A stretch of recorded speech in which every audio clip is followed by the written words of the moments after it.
حمزہ ناصر official Islamic channel کو like subscribe کریں۔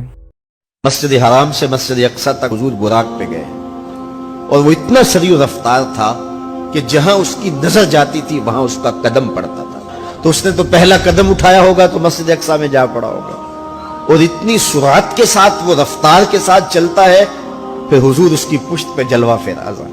یہ 1000 کلومیٹر فی گھنٹے کی رفتار سے جہاز چلے تو کسی میں ہے ہمت کہ اس کی ننگی پشت پہ بیٹھ جائے؟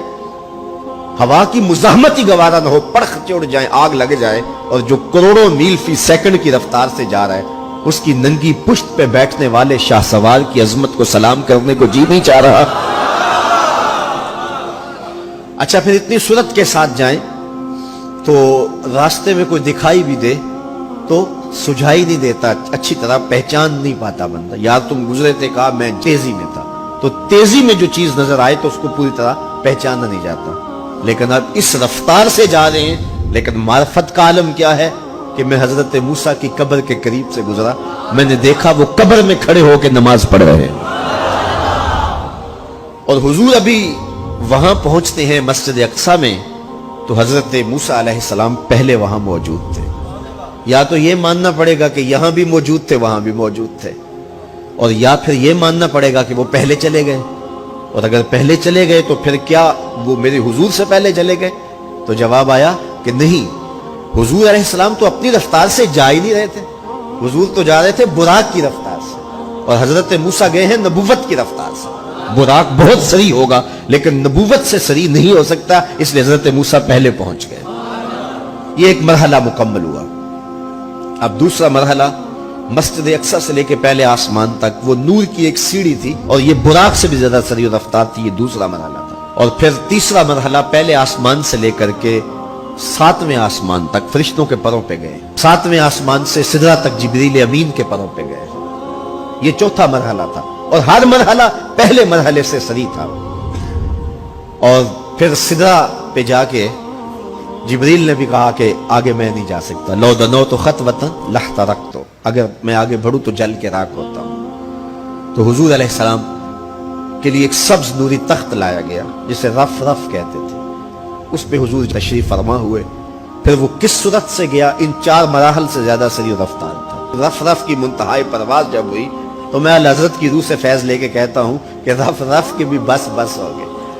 اب یہ 5 مراحل اپنی انتہا کو پہنچے۔ اب یہ حضور کی ذاتی رفتار نہیں تھی، ذاتی رفتار اب شروع ہونے لگی ہے۔ اللہ اکبر۔ پھر آواز آئی، ادن منی یا احمد، پیارے رک کیوں گئے ہو، آگے آؤ۔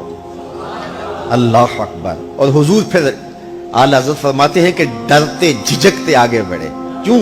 جلال و ہیبت کا سامنا تھا، جمال و رحمت ابھارتے تھے، عبد تھے نا، معبود کے حضور حاضر ہو رہے تھے، تو جلال و ہیبت کا سامنا تھا، جمال و رحمت ابھارتے تھے۔ آواز آئی، محبوب آگے بڑھیے۔ حضور نے ایک قدم اٹھایا، اب پھر فاصلہ کتنا طے ہوا ایک قدم میں؟ مسجد حرام سے لے کے مسجد اقصی تک براق نے جتنا فاصلہ طے کیا، مسجد اقصی سے لے کر پہلے آسمان تک نور کی سیڑھی نے جتنا فاصلہ طے کیا، اور پہلے آسمان سے 7ویں آسمان تک، اور پھر وہاں سے سدرہ تک جبریل اور فرشتوں نے جو فاصلے طے کیے، پھر اس کے بعد رف رف جہاں تک گیا، ٹوٹل ان 5 مراحل میں جتنے فاصلے طے ہوئے، حضور کے ایک قدم اٹھنے سے اتنے فاصلے طے ہو گئے۔ اب یہ رفتار تھی میرے حضور کی۔ پھر ہر قدم میں اتنا فاصلہ طے ہوتا جتنا پیچھے ٹوٹل قدموں سمیت فاصلہ طے ہو چکا ہوتا۔ اب کوئی حساب کر کے تو دکھائے۔ اللہ اکبر۔ اور پھر آواز آتی گئی، بڑھ اے محمد، قریب ہو احمد، قریب آ سرور ممجد، نثار جاؤں وہ کیا ندا تھی، وہ کیا سما تھا، وہ کیا مزے تھے۔